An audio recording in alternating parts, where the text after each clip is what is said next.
Y aurait-il le feu chez les pompiers? Un feu administratif s'entend sous couvert d'économie. Le SDIS, service départemental d'incendie et de secours de Loire-Atlantique, en effet, envisage de réduire la voilure et de faire des économies.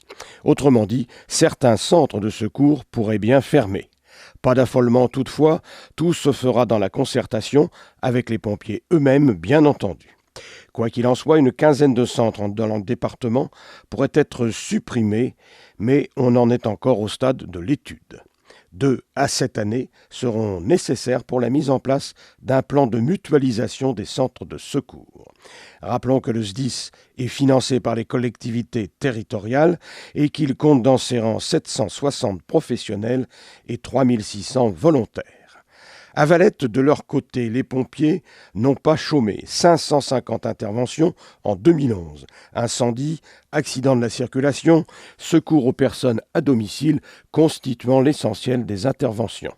Ils sont 45 pompiers volontaires à Valette pour couvrir une zone comprenant les villes de Valette, bien entendu, Mousillon, la Regrippière, le Landreau, la Boissière du Doré et la Remaudière.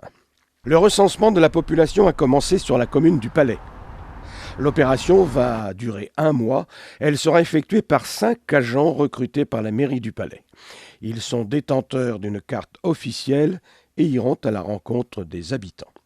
Le recensement, rappelons-le, permet d'évaluer le nombre d'habitants et de recueillir des informations sur la population.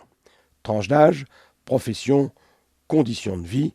À signaler qu'au Palais, on devrait atteindre cette année les 3000 habitants. À souligner aussi que dans cette commune du Palais vous attend le 4 février à 20h30 et à la salle polyvalente un spectacle de cabaret comique. Un spectacle d'1h30 avec un personnage aux multiples facettes. Il s'appelle Ange Oliver. Il déclenche rire et émotion avec un naturel déconcertant par ses sketchs, imitations, chansons ou par d'autres numéros étonnants, variés et originaux.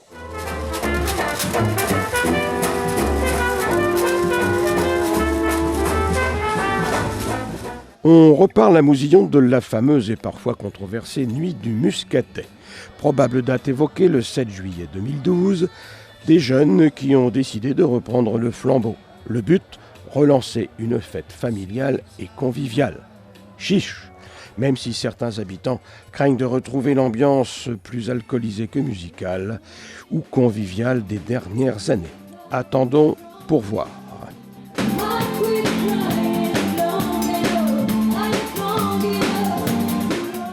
Toujours à Mousillon, le célèbre concours annuel de Palette s'est déroulé ce week-end.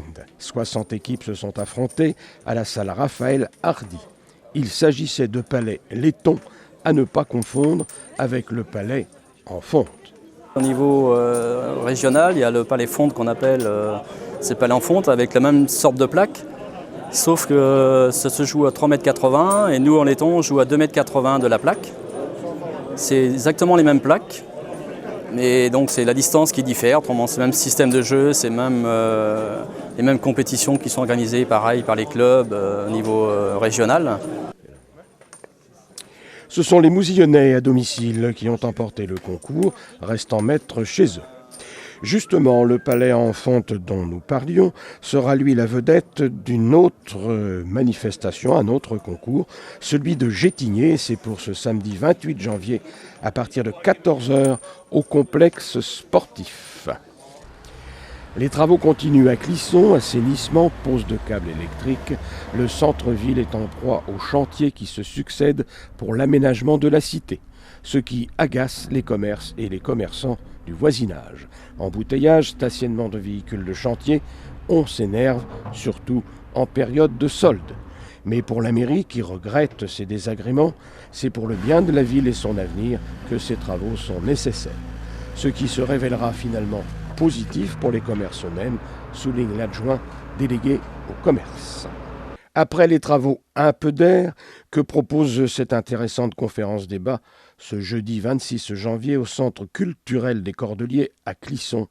Et c'est à 20h15, thème de la conférence aérée, un jardin au naturel, organisé par l'association Jardin Nature, ou un jardin naturel qui soit sain, productif économe.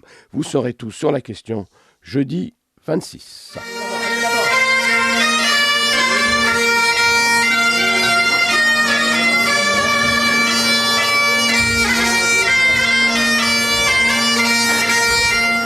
Beau programme pour la confrérie des Chevaliers Brédevin ce week-end.